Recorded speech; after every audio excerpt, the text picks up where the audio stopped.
The IUPAC name of the following compound is. देखिए इसका अगर आपका आईयूपीएसी नेम देखना है तो सबसे पहले इसकी काउंटिंग देखो कहाँ जाए। तो क्योंकि देखिए ई इधर ट्रिपल बॉन्ड है, इधर डबल बॉन्ड है, ये ई से स्टार्ट हो जाएगा तो यहां से काउंटिंग हो जाएगी 1 2 3 4 5 6, वाई हो जाएगा ना तो 7। ठीक है, अभी हो गया, बस ऐसे कर लो। देखो हेप्ट तो हो गया, हेप्ट पे ईन क्या है, हेप्ट पे 1 ईन है, हेप्ट 1 ईन, 6 पे आइन हो गया, ऑर्डर में आ गया, एंड 4 पे ऑल। समझ में आया? ठीक है, तो ये स्ट्रेट फॉरवर्ड क्वेश्चन था। आंसर जो option number 4 is your correct answer. The number of optically active products obtained from the complete ozonolysis of the given compound is। देखिए ओजोनोलिसिस में ऐसे सोचो आप, complete ozonolysis का है तो यानी जब आप एल्कीन को लेते हो, let just say this is your compound, जब इसका ओजोनोलिसिस करते हो तो ये बॉन्ड ब्रेक हो जाता है और बॉन्ड ब्रेक करके ये O जोड़ देते हैं हम, यानी CH3C डबल बॉन्ड O, और इधर भी डबल बॉन्ड O CH3, एक ये बन गया, एक ये बन गया। तो सेम टू सेम आपको इसमें भी करना है। वो कैसे करना है, इस बॉन्ड को तोड़ दो, इस बॉन्ड को तोड़ दो, इस बॉन्ड को तोड़ दो, और तो कोई बॉन्ड नहीं दिख रहा है। जब इसको तोड़ते हो CH3 CH double bond O, ठीक है, इसको कर देखें इस वाले पोर्शन को तो CH double bond O C CH3 H CH double bond O। Again ये वाला देखते हैं, CH double bond O CH CH3O, same to same दिख रहा है, बस ये ऊपर नीचे वैलेंसीज दिख रही है, कंपाउंड सेम है। मुझे इसमें डायरेक्शन से मतलब नहीं है ना, क्योंकि इसमें मुझे नंबर ऑफ काउंट देखना है, कार्डल सेंटर देखना है, तो इसलिए मैं बस यहीं पे ऐसे लिख दिया इसको, इसका कोई कंफ्यूज करने के लिए दिया हुआ है। ठीक है, ये वाला और ये वाला सेम हो गया। सिमिलरली ये CH CH3O ये भी हो गया। तो यह सोचो दो ये हो गए, दो ये हो गए, समझ में आ गया ना गाइज। अब इनमें कायरल सेंटर देखोगे तो इसमें तो कहीं भी कायरल सेंटर नहीं, क्योंकि इस पे कार्बन में 3 हाइड्रोजन सेम हो गए, इस पे तो ये अलग हो गए। इसमें देखोगे अगर आप तो ये और ये तो डिफरेंट हो गई, लेकिन ये वैलेंसी और ये वैलेंसी सेम हो गई, तो इसमें भी कोई कायरल सेंटर नहीं है। तो मैं क्या कह सकता हूँ, जो ओजोनोलिसिस के बाद 0 कायरल सेंटर्स हो गए। अच्छा एक चीज़ और मैं बता दूं आपको, कुछ स्टूडेंट्स को कन्फ्यूजन हो गया होगा, इसको तो सेम इसमें भी एग्जाम्पल हो जाएगा, जैसे ये वाला है।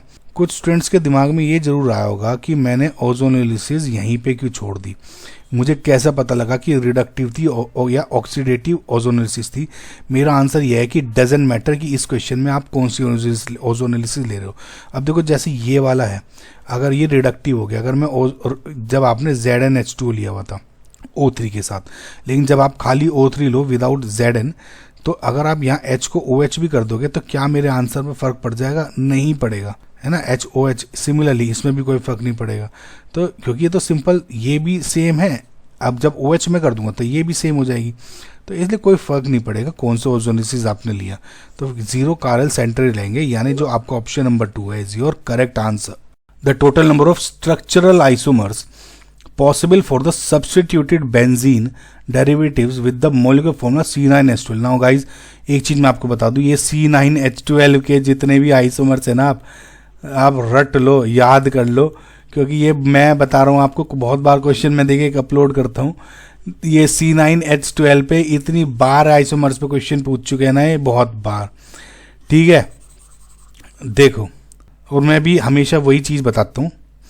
C9H12 का सिंपल सा फंडा ये है, और ऐसे भी सब्सटीट्यूटेड बेंजीन डेरिवेटिव्स के पे ज्यादा पूछते हैं। C6H6 है, उसके बाद C3H6, ये टोटल ऐड करोगे तो C9H12 बन गया। बेंजीन डेरिवेटिव्स की बात करते हो तो ये बेंजीन है, इसके बाद में अब इसके ऊपर C3H6 जोड़ना है, यानी 3 कार्बन और 1 2 3 4 5 और 6। मतलब इसको ऐसे सोचो कि अभी मैं बता रहा हूँ, बेंजीन है, अब ये 3 कार्बन की कोई चेन जोड़नी है, इसमें 3 कार्बन किसी तरह से एडजस्ट करना है। तो आप ऐसे कर सकते हो, या तो देखो ध्यान से देखना, अभी एक ही कार्बन पे जोड़ दो, यानी समझ में आया, ये हो गया प्रोपाइल चेन, ये हो गया आइसोप्रोपाइल। सिमिलरली आप ये भी कर सकते हो कि 2 कार्बन तो आपने इस तरह रख दिए, ठीक है, और एक बचा कार्बन को आप एडजस्ट कर रहे हो। एक बार आपने इधर एडजस्ट कर लिया, एक बार आपने इधर एडजस्ट कर लिया, और एक बार आपने इधर कर लिया, यहां लगाओगे तो वही सेम रिपीट हो जाएंगे। सिमिलरली अब क्या है, अब तीनों के तीनों अलग कार्बन रखो, ठीक है, अब उसमें करना है एडजस्ट। तो एक यहाँ हो गया, इसको बेस मान के चलो, इसके रिलेशन में करेंगे, रिलेटिव। तो पहला एक यहाँ रखा, दूसरा यहाँ, फिर ये एक इसको एडजस्ट करके इसको यहाँ, और फिर एक यहाँ आया, बाकी देखोगे सब है। अब आप ये कहोगे मैंने इतनी जल्दी कैसे बना लिए, दिस इज बिकॉज गाइज ये क्वेश्चन कई बार रिपीट हो चुका है, तो एक तरह से जब आप कई बार क्वेश्चन सोल्व कर दो तो याद हो जाता है। तो मैं आपको वही बता रहा हूँ, आप भी ये सब स्टूडेंट याद कर लो, बहुत फायदा होगा। अगर ज़्यादा समझना है तो फिर आप अपने कोचिंग के टीचर्स को पूछ सकते हो। तो फिलहाल ये है, तो total isomers possible for substitute 1 2 3 4 5 6 7 8 इसका करेक्ट आंसर है। What is the correct IUPAC name of this? देखिए IUPAC नेम करोगे तो सबसे पहले मोस्ट जो इसका हाईएस्ट प्रायोरिटी वाला कौन सा हो जाता है इसमें, ये CWH।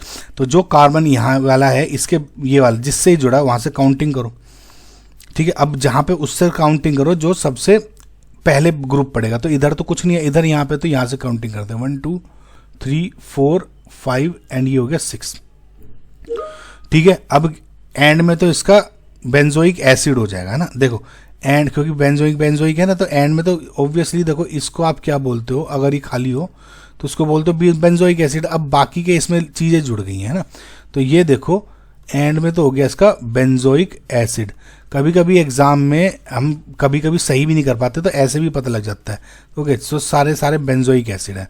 अब बेंजोइक एसिड में 2 हाइड्रोक्सी है, 2 पे हाइड्रोक्सी हो गया, ठीक है। तो 2 पे हाइड्रोक्सी इसमें, अब अच्छा देखो एक चीज, 2 हो गया हाइड्रोक्सी, 3 पे हो गया ब्रोमो, ठीक है, और 5 पे हो गया नाइट्रो, ठीक है। तो यहां से आप करोगे, समझ में आया भाई? इस पे पहले पे जो 2 पे आया उसको बोलोगे ना, तो 2 हाइड्रोक्सी, ठीक है, और 3 ब्रोमो, और ये वाला थर्ड ऑप्शन बैठ रहा है, साफ साफ दिख रहा है आपको। तो ये 2 हाइड्रोक्सी भी देख लोगे, बस उसी के अकॉर्डिंग आप 5 पे नाइट्रो, तो करेक्ट आंसर लगा दो। बस इनमें क्या है, इस टाइप के क्वेश्चंस में आपको डायरेक्ट सारा का सारा नाम लिखने की जरूरत नहीं है, आप थोड़े से ट्रिक्स लगाओ और बस ऑप्शन देख के करेक्ट कर दो। So option number 3 is your final answer.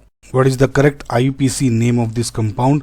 देखिए इजी क्वेश्चन है, जहां से भी आपका जो ऑक्सीजन वाला है उसकी ज़्यादा प्रायोरिटी रहती है, तो यहाँ से काउंटिंग शुरू करेंगे। उसके बाद में क्योंकि यहाँ पे जहाँ पे पहले डबल बॉन्ड या अनसैचुरेशन है वहाँ पे आ जाओगे, तो 1 2 3 4। अब ना क्योंकि साइक्लिक कंपाउंड है, इसमें पहले साइकिल के ही नंबर लिखेंगे, यहाँ पे नहीं आएंगे 1 2 3 4 5। अब इसको अगर आप देखते हो तो एक तो ये इसका सब्स्टिट्यूएंट हो गया और एक ये वाला हो गया, ठीक है। तो इसको कैलकुलेट करेंगे, देखिए 4 इथाइल ग्रुप हो गया, 4 इथाइल। उसके बाद क्या है कि अल्कोहल है, तो 4 इथाइल 1 हाइड्रोक्सी नहीं करेंगे क्योंकि ये अल्कोहल हो गया, तो कैलकुलेट हो जाएगा।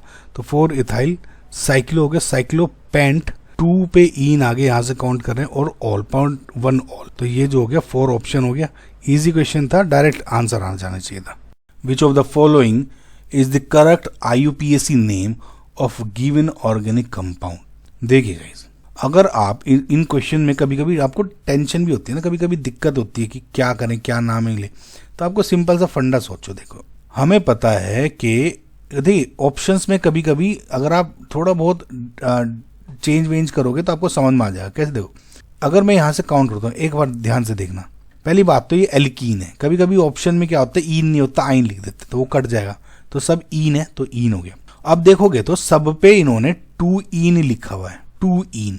तो अगर आपको काउंट कहाँ से करनी है वो देखो, 1 2 3 4 या फिर 1 2 3 4। वो क्यों नहीं होगा भाई, ये तो वैलेंसी है ना, तो ये तो लोग ही, ठीक है। अब क्या बोला है, अगर 1 2 3 4 का ले रहा हूं मैं ना, ये 4 कार्बन, तो क्या हो जाएगा ब्यूट 2 ईन, चाहे इधर से जा रहा हूं चाहे इधर से जा रहा हूं, ब्यूट 2 ईन। इन्होंने क्या लिख दिया प्रोप। भाई सबसे ये तो सिंपल बेसिक रूल है ना, लॉन्गेस्ट चेन लोगे विद आपका वैलेंसी, ब्यूट 2 ईन। तो ब्यूट 2 ईन हो गया, तो प्रोप तो ये कट ही गया। अब देखो ब्यूट 2 ईन में अब अगर मैं चाहे इधर से जा रहा हूं चाहे इधर से जा रहा हूं, जो ब्रोमो है किस पे पड़ेगा, या तो 1 2 4 पे पड़ेगा या फिर 1 पे पड़ेगा। तो 2 ब्रोमो तो वैसे भी कट गया, ठीक है। अब 1 ब्रोमो एंड 4 ब्रोमो। तो इस तरह से मोस्ट ऑफ द टाइम आप क्या कर सकते हो कि जब सोल्व करते हो तो ऐसे करते हैं, ठीक है। खैर ये तो बहुत इजी था, मैं आपको जो अल्टीमेटली गाइज ये काउंटिंग कहाँ से स्टार्ट करते हो, आप यहाँ से स्टार्ट करोगे, तो ये वाला आपका 3 आंसर आ जाएगा। लेकिन जो मैंने पूरी एक्सरसाइज कराई है आपको, ये वाली इसलिए करते, कभी कभी बच्चे कंफ्यूज हो जाते हैं, थोड़ा टफ ऑप्शन आ जाता है, तो आपको इस तरह से ऑप्शन काटोगे तो अल्टीमेटली आप करेक्ट आंसर पे आ जाते हो, क्योंकि अल्टीमेटली वो ऐसे ऑप्शंस आ जाते हैं कि आप फिगर आउट कर सकते हो। जैसे कि भैया बैलेंस, ये जो आपका है आपका सब्स्टिट्यूएंट्स है, वहां से ही काउंटिंग होती है ना, समझे। So option number 3 is your correct answer.